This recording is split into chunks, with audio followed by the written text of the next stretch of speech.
My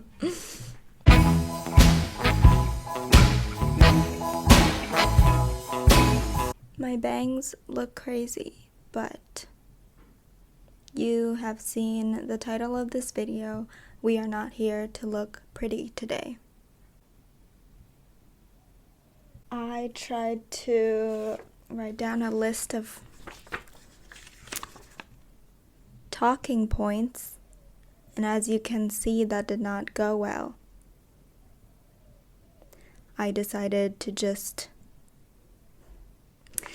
go with whatever comes up here in the old noggin. Also, first of all, I am recording on my Blue Yeti microphone, which I got because I started a Fiverr gig doing voiceovers, and one of my clients helped me to be able to purchase this microphone, which is very cool, but that's not what this video is about. I am filming on my iPhone today because you do not need to see my eczema in HD quality. Nobody wants to see that. So, where do we start? I have been very inspired by Joanna, the good old John Cena, and her topical steroid withdrawal syndrome. I have been immensely enjoying her humor and videos about her journey because I can really relate to them, even though I've never had to deal with topical steroid withdrawal syndrome, aka just a thing that basically ruins your life. I have had a long 11 months, shall I say. Look at my face. So I have eczema, and it started in spring of 2015, and I did not know that what I had was called eczema until just a ripe few months ago. Because this whole time I thought it was just seasonal allergies, because it would always come at a certain point of the year, like during the fall and then it would stay in the winter, or it would come in the spring and stay in the summer.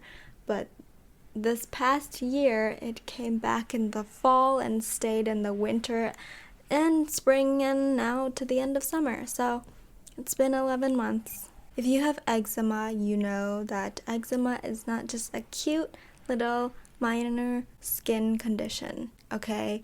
It ruins your life. I have not been able to sleep through the night in, my whole life, basically. But I wake up multiple times a night because I also have eczema of the titties. And that is way worse than what you're seeing on the screen right now. And I'm not allowed to show you my titties, so I'm not trying to get demonetized. But yeah, there's weeping involved on both my eczema and from my eyes. At first, it appeared last August. So actually exactly a year ago, on my right side boob. 3 Illuminati-shaped cute little bug bites. And then what happened is that it turned into a little round eczema patch. But of course, at that time, I did not know it was eczema. It was just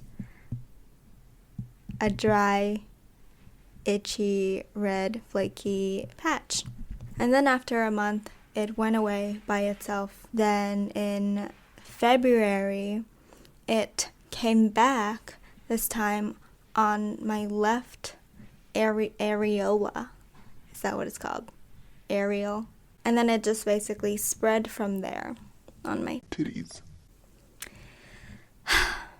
So after 2 months of enduring that every night, itching my good old titties every night, the skin wore away naturally and the moisture barrier broke, and that's when it started weeping and becoming very painful and disgusting, and I have to bandage my breasts every night, otherwise, you know, my sheets would be disgusting and I cannot be washing my sheets every day. So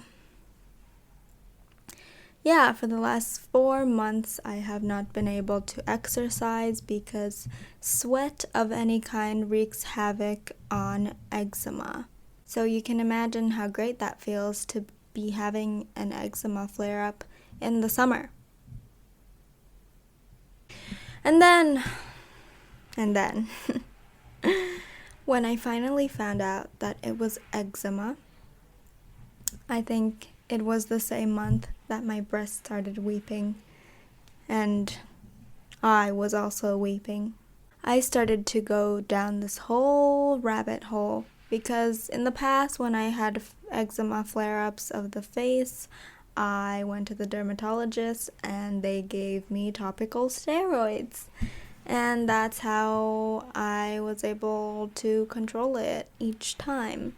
And I'm lucky to not have had to do that since I was a baby. Otherwise now I would be dealing with what Joanna cedia has dealt with for the past year.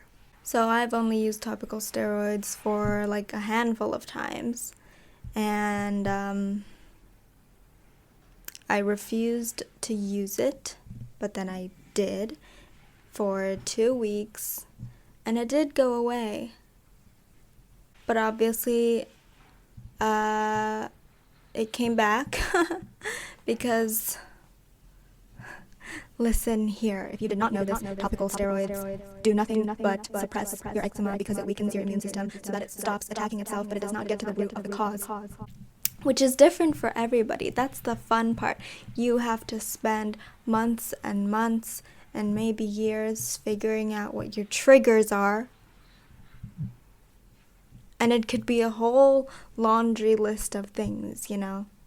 So, I started doing all this research and I found out that there's a whole list of things I can't eat, include, like, okay, here's a little background on my diet. I love fruits and vegetables to death, and I mostly eat whole foods because I also have a really weak stomach and digestive system, and I cannot for the life of me processed foods and packaged foods, and I do not like to eat meat, and iron deficiency, B12 deficiency, so fun. But even with a diet like mine, there are still some things I can't eat. For example, the whole nightshade family.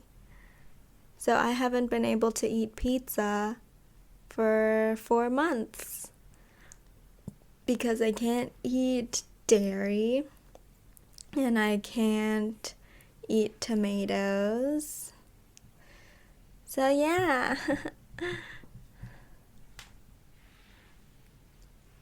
So besides that, there's also the salicylic acid that wreaks havoc on your eczema because salicylic acid is the thing that makes your eczema so itchy, unbearably itchy. So, and you know, the thing eczema havers hate to hear is just try not to itch it.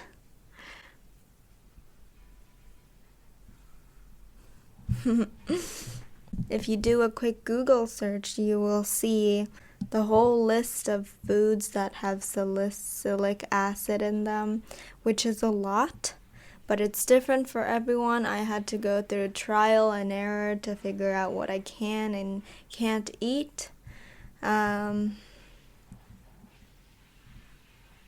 So then after doing that, I did actually manage to get rid of my face eczema. I was completely back to normal for 2 months. So it was June to August, but in the middle of July I did use a skincare product that I did not know had salicylic acid in it, because unfortunately a lot of skincare products do have salicylic acid in it, because it is actually can be good for your skin. If you are privileged and have normal skin, you can use it. Yeah, so that happened. And then last week, this happened. It's already getting better, but 2 days ago it was very painful and just looked like I looked like a vampire who hadn't fed in days. Because, well, I ate 2 things. One of them I did not know was going to trigger it. It's this,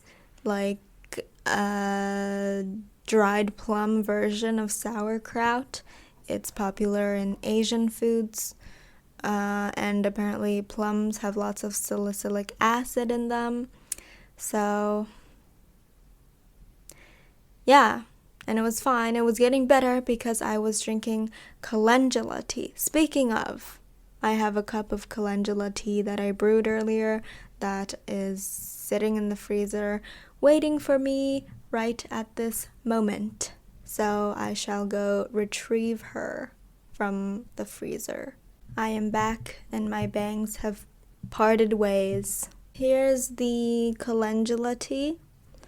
It just looks like tea. Little bit of ASMR sipping for you.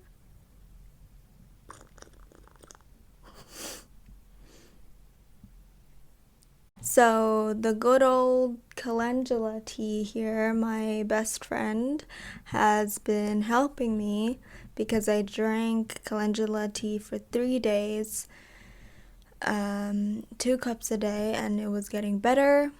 However, on Thursday night, today is Sunday, so it was 3 nights ago, I ate 2 scoops of cookies and cream ice cream. And, I'm not supposed to eat dairy, and I already can't drink milk. I suddenly developed an intolerance to milk when I was 13.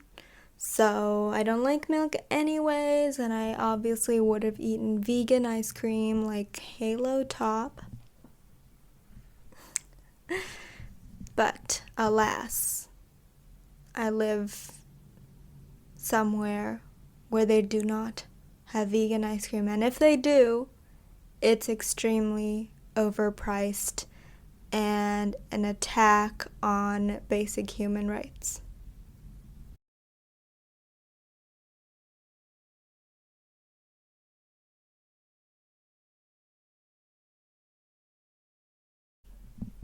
So, yeah, that's what I'm healing from right now, with my good old calendula tea. I'm now drinking calendula tea 3 times a day. I did also try chamomile tea, but 1 cup knocked me out in 30 minutes and I drank it at 1:30 p.m. So I had to take a nap, and I say nap because no matter how tired I am, I cannot for the life of me fall asleep in the daytime because something is wrong with me and I just don't have good sleep. On top of feeling extreme fatigue all the time, the chamomile tea was just too much for me because it made me feel double tired, which is already quadruple tired for normal people. So, all it did was make me very tired and have to pee a lot, because I also just found out yesterday that I drink way too much water and liquids for my body weight, because I am one thirsty girl and I drink a lot of water, but apparently It's almost 2 times more than I should be drinking, and also I somehow lost 9 kilos / 20 pounds over the past year for no reason, and that's also why, because I have not changed the amount of water intake I get, so I have just not had a full night's sleep in forever. Not to mention my breathing problems. I don't know if you've noticed, but I have been having lots of trouble breathing lately. So I have a whole laundry list of symptoms on top of my eczema, and I desperately need to go to the doctor. And also, I am desperately in need of money to go to the doctor. Haha! So, what have my good old Titties been doing this whole time, you ask? Well, let me tell you. They have not been cooperating at all. Well, after I used my topical steroid cream for the first cycle, they came back, obviously, and after a week of that, which was in mid-June, I was like, you know what, I cannot take this. This is summer. I'm gonna be sweating every day. This is gonna spell misery for my life, because I had also just started university and I could not deal with that. So I went on topical steroids for another cycle. And this time I also did 2 times a day for 2 weeks, and then I slowly went off it by doing once a day, and then once every 2 days, once every 3 days, once every 4 days, and so on. So then I finally finished with that about 2 weeks ago now, and obviously they've come back. Because this whole time, while I've been able to heal my face because of my diet change and drinking colostrum 3 times a day and taking vitamins, my breasts have just had their eczema suppressed because I've been on steroids this whole time, so it hasn't even had a chance to heal yet until 2 weeks ago when I stopped and actually had to just deal with the repercussions. So calendula tea is my best friend here throughout my whole journey, because I am tired, and breast eczema is the worst eczema I have ever had. Even though I have had some bad ones on my face, I love eczema. Eczema is a little bitch. That is the moral of the story. Thank you for watching. Okay, so if you enjoyed that, please like the video and leave a comment, especially if you are also an eczema haver. If eczema loves you too, because eczema loves my titties. And I know this is a very different video from my usual videos, but as you can tell, I'm just so done. And I hope you enjoyed, because I just want to bring some laughter and joy to my fellow eczema havers, because it really is a pain in our asses. Comment to help the algorithm, please. Thank you, and I will see you next week.